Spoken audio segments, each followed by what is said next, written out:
حضرت آدم علیہ السلام اللہ کے پہلے برگزیدہ نبی گزرے ہیں۔ حضرت آدم علیہ السلام پر اللہ کے بے شمار احسانات ہیں۔ حضرت آدم کی پیدائش زمین کے اوپر کے حصے کی مٹی سے ہوئی۔ اس مٹی کو ادیم کہتے ہیں، اسی لیے ان کا نام آدم رکھا گیا۔ آج ہم آپ کو حضرت آدم اور حضرت حوا کی پیدائش کا واقعہ بتائیں گے، اور یہ کہ شیطان نے سجدہ کرنے سے انکار کیوں کیا۔ تاریخ سے سیکھوں میں آپ کو خوش آمدید۔ دوستو، حضرت آدم کی پیدائش سے پہلے جنات کئی ہزار سال سے دنیا پر آباد تھے۔ حضرت ابن عباس فرماتے ہیں کہ پہلے زمین پر جنات کئی ہزار سال حکومت کرتے رہے۔ وہ سب زمین میں رہتے تھے اور زمین پر قابض تھے۔ زمین پر موجود ہر چیز کو استعمال کرتے تھے، حیوانات اور نباتات سے نفع اٹھاتے اور آسمان پر آتے جاتے تھے۔ ابلیس بھی انہی جنوں میں سے تھا۔ اس کا نام عزازیل تھا، اور یہ علم اور عبادت کے سبب سے باقی جنوں سے ممتاز تھا، اور یہ فرشتوں کے ساتھ رہتا تھا۔ ابلیس فرشتوں کے سرداروں میں سے تھا، اور یہ جنت کے باغات کا نگران تھا۔ آسمان اور زمین پر اس کی بادشاہت تھی۔ انہیں جن اسی لیے کہا جاتا تھا کہ جنت کے نگران تھے یہ۔ جب زمین پر جنوں نے فساد مچایا اور آپس میں خونریزی شروع کی، اللہ کی ناشکری کی، تو اللہ تعالیٰ نے آسمانی دنیا کے فرشتوں کو حکم دیا کہ جنوں کو زمین سے دور کرو تاکہ ان کی آلودگی سے زمین پاک ہو جائے۔ پھر فرشتوں نے خدا کے حکم کے موافق جنوں کو مار مار کر پہاڑوں، جنگلوں اور جزیروں میں پہنچا دیا، لیکن شیطان اس سب سے بچ گیا۔ شیطان کے دل میں بھی یہ بات آ گئی کہ سارے جنوں کو نکال باہر کر دیا، لیکن مجھے چھوڑ دیا۔ اس نے یہ سوچا کہ یہ اسی لیے ہوا کیونکہ میں سارے فرشتوں سے افضل اور سارے جنوں سے افضل ہوں، کیونکہ اس وقت وہ آسمان اور زمین کا بادشاہ اور جنت کا نگران تھا۔ اس سب عزت افزائی نے ابلیس کے دل میں فخر و تکبر پیدا کر دیا، حتیٰ کہ اس نے یہ کہہ دیا کہ اللہ تعالیٰ نے جو کچھ مجھے عطا کیا ہے وہ میری ذاتی ریاضت کا انعام اور ثمر ہے۔ اس نے یہ بھی سوچا کہ اب دنیا کی خلافت مجھے ملے گی۔ اللہ تعالیٰ نے ابلیس کے دل میں چھپے فخر و غرور کو فرشتوں پر آشکارا فرمانا چاہا، جسے وہ نہ جانتے تھے مگر اللہ جانتا تھا۔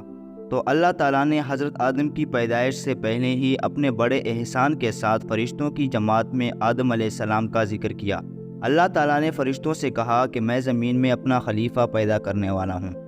جب فرشتوں نے یہ حکم سنا تو معلوم کر لیا کہ آدم خدا کا بڑا برگزیدہ بندہ ہوگا، کہ اس کی پیدائش سے پہلے ہی ہمیں بتا دیا، اور یہ کہ وہ خدا کا نائب ہو کر زمین میں حکومت کرے گا۔ لیکن جیسا کہ پہلے جنات نے زمین پر فساد برپا کیا تھا، تو فرشتوں نے سوچا کہ یہ بھی تو فساد کریں گے۔ اسی لیے فرشتوں نے اللہ تعالیٰ سے فرمایا کہ پھر ایسے کسی کو زمین میں خلیفہ بنانے کی کیا حکمت ہے جو زمین میں فساد کرے گا اور خون بہائے گا؟ رہی تیری تسبیح و تقدیس تو اس کے لیے ہم ملائکہ موجود ہیں، ہم تیری تعریف اور پاکیزگی بیان کرتے ہیں۔ تو اللہ تعالیٰ نے فرمایا کہ جو کچھ میں جانتا ہوں وہ تم سب نہیں جانتے، کیونکہ اللہ تعالیٰ نے ابلیس کی اصلی پہچان ظاہر کرانی تھی۔ جب شیطان کو اس بات کا علم ہوا کہ اللہ تعالیٰ اپنا خلیفہ پیدا کرنے والا ہے، تو اس وقت شیطان نے جانا کہ یہ قدر و منزلت خدا مجھے نہ دے گا۔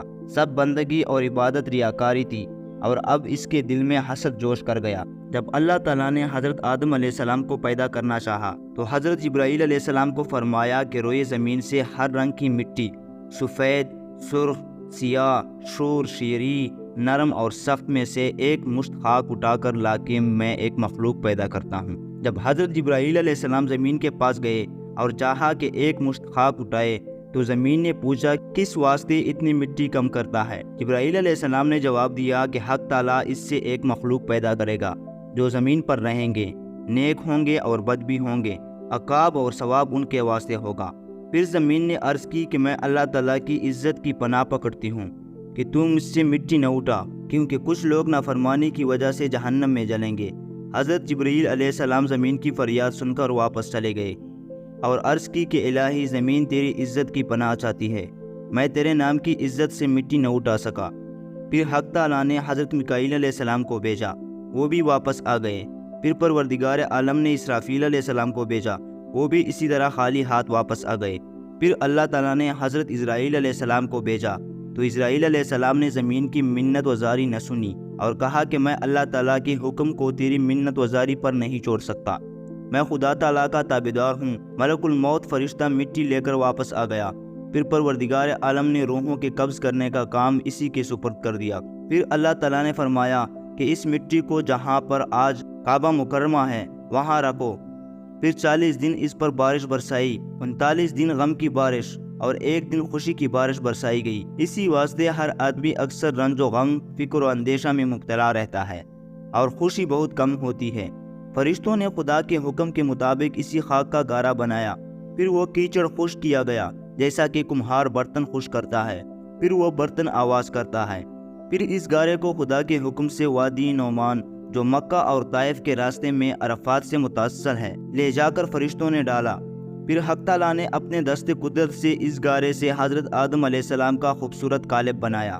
حضرت سلمان فارسی سے روایت ہے کہ اللہ تعالیٰ نے 40 دنوں تک مٹی کو خمیر بننے دیا، پھر اسے اپنے دونوں ہاتھوں میں جمع کیا اور اس کے اچھے حصے کو دائیں ہاتھ اور برے حصے کو بائیں ہاتھ میں الگ الگ کر دیا، پھر دونوں ہاتھوں کی مٹی کو آپس میں خلط ملط کر دیا۔ جب حضرت آدم کا خوبصورت قالب تیار ہو گیا، پھر اس پتلے کو اتنے وقت تک ایسے ہی رکھا گیا اور اسے ایسے ہی چھوڑ دیا یہاں تک کہ وہ مٹی ٹیکری کی طرح آواز دینے لگی اور بغیر پکائے پختہ ہو گئی۔ پھر فرشتے اس قالب کو دیکھ کر حیران ہو گئے اور اس کے گردا گرد پھرتے رہتے، اور ابلیس بھی اس قالب کو دیکھنے آیا اور تعجب سے کہا کہ یہ جسم اندر سے خالی ہے اور جگہ جگہ خلل ہیں، یہ بغیر سیر ہونے کے پر نہ ہوگا، اور اگر سیر ہو جائے تو بٹ جائے گا اور چلنے پھرنے میں سست ہوگا اور اس سے کوئی کام نہ ہو سکے گا۔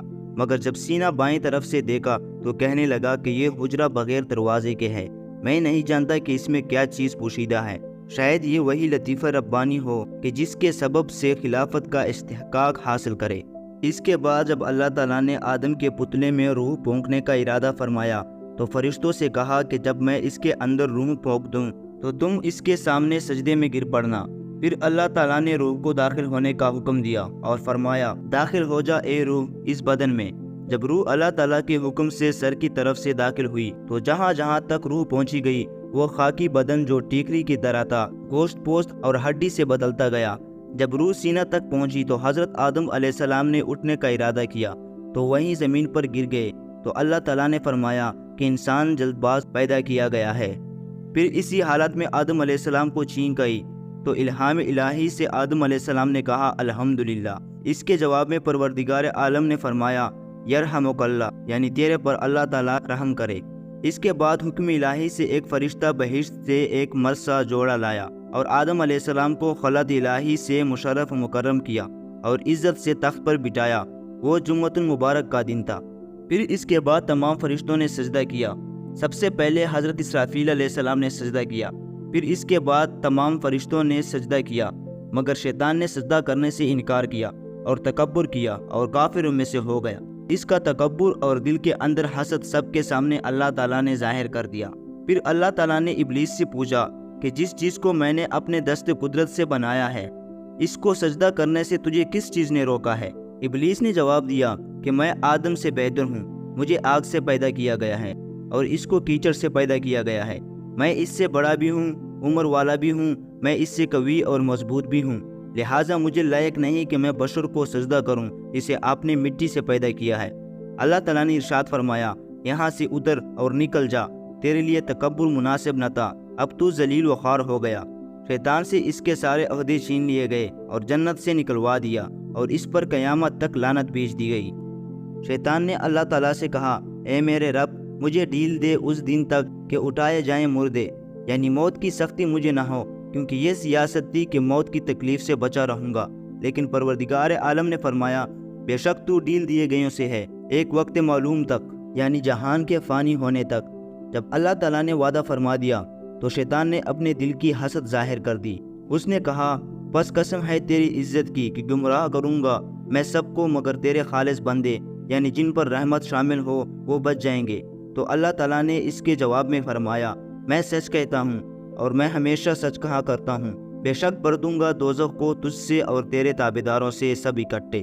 تفسیر عزیزی میں بیان ہوا ہے کہ جب حضرت آدم علیہ السلام کے تمام بدن میں روح پھیل گئی تو حکم ہوا کہ فرشتوں کے پاس جا اور ان کو السلام علیک کر، پھر دیکھ کہ کیا جواب دیتے ہیں۔ پھر آدم علیہ السلام فرشتوں کی طرف گزرے اور کہا السلام علیکم، تو فرشتوں نے کہا وعلیکم السلام ورحمۃ اللہ وبرکاتہ۔ حکم ہوا کہ یہی کلمات تیرے اور تیری اولاد کے لیے ہم نے مقرر کیے۔ پھر آدم علیہ السلام نے عرض کیا کہ یا اللہ میری ذریت کیا ہے؟ فرمایا کہ تیری ذریت میرے دونوں ہاتھوں میں ہے، ان دونوں ہاتھوں میں سے جس کو تو چاہے اسی میں سے پہلے تجھ کو دکھلاؤں؟ حضرت آدم علیہ السلام نے عرض کیا کہ میں پہلے دایاں ہاتھ اختیار کرتا ہوں۔ پھر پروردگار عالم نے اپنا قدرتی دایاں ہاتھ حضرت آدم علیہ السلام کی پشت پر پھیرا تو ان کی پشت سے جس قدر نیک بخت لوگ قیامت تک پیدا ہوں گے ان کی صورتیں حضرت آدم علیہ السلام کو دکھائیں۔ پھر دوسرا ہاتھ حضرت آدم علیہ السلام کی پشت پر پھیرا تو بدبختوں کو نکالا اور حضرت آدم علیہ السلام کو دکھلائے۔ آدم علیہ السلام نے اپنی اولاد کی صورتیں دیکھی، ان میں بڑا فرق نظر آیا، خوبصورت اور بدصورت، تونگر اور مفلس، لمبے قد والے اور چھوٹے قد والے، اندھے، لولے وغیرہ وغیرہ۔ پھر اللہ تعالیٰ نے ان سے عہد لیا۔ حضرت عبداللہ بن عباس سے جو بروایت قوی امام احمد و نسائی اور حاکم نے نقل کیا ہے کہ یہ عہد و اقرار جب حضرت آدم علیہ السلام کو جنت سے زمین پر اتارا گیا تھا اس وقت لیا گیا تھا، اور مقام اقرار وادی نعمان ہے جو میدان عرفات کے نام سے مشہور ہے۔ اللہ تعالیٰ نے سب نیک اور بد کی روحوں کو آدم علیہ السلام کی پشت سے نکال کر وادی نعمان میں عہد و پیمان لیا۔ اللہ نے فرمایا کہ بتاؤ کیا میں تمہارا رب نہیں؟ سب روحیں کہنے لگی کیوں نہیں، ضرور ہمارا رب تو ہی ہے۔ دراصل اسی اقرار نے ہر انسان کے دل میں معرفت حق کا ایک بیج ڈال دیا جو پرورش پا رہا ہے، چاہے اس کو خبر ہو یا نہ ہو، اور اسی بیج کے پھل پھول ہیں کہ ہر انسان کی فطرت میں حق تعالیٰ کی عزت و عظمت پائی جاتی ہے، اور بعض اللہ تعالیٰ کے نیک بندے ہیں کہ جن کو وہ اقرار یاد ہے، جیسا کہ حضرت ذوالنون مصری نے فرمایا کہ یہ عہد میثاق مجھے ایسا یاد ہے گویا کہ اس وقت سن رہا ہوں۔ اللہ تعالیٰ نے آدم علیہ السلام کی ذریت کو ان کی پشت سے روز ازل میں باہر نکالا، اور انہوں نے اپنے نفوس پر خود گواہی دے دی کہ اللہ ہمارا رب ہے۔ حضرت عمر رضی اللہ تعالیٰ عنہ سے مروی ہے کہ حضور اکرم صلی اللہ علیہ وآلہ وسلم نے فرمایا کہ اللہ تعالیٰ نے آدم علیہ السلام کو پیدا کر کے ان کی پیٹھ پر جب ہاتھ پھیرا تو ذریات نکلنا شروع ہو گئی، تو فرمایا کہ فلاں فلاں تو جنتی ہیں کیونکہ اہل جنت ہی کا سا کام کریں گے، اور یہ دوزخی ہیں کیونکہ اہل نار کا سا عمل کریں گے۔ کسی نے دریافت کیا یا رسول اللہ صلی اللہ علیہ وآلہ وسلم جب وہاں طے ہو چکا ہے تو پھر عمل کرنے کی کیا ضرورت ہے؟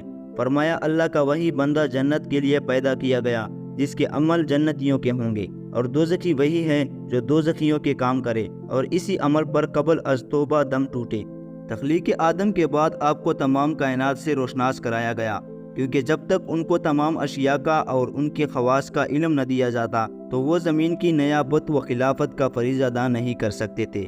اس کی مثال بالکل ایسی ہے کہ جب کسی شخص کو کسی ضلع یا تحصیل کا حاکم بنایا جاتا ہے تو اس کو وہاں کے تمام تفصیلی حالات سے آگاہ کیا جاتا ہے، ورنہ وہ حکومت کے صحیح فرائض انجام نہیں دے سکتا۔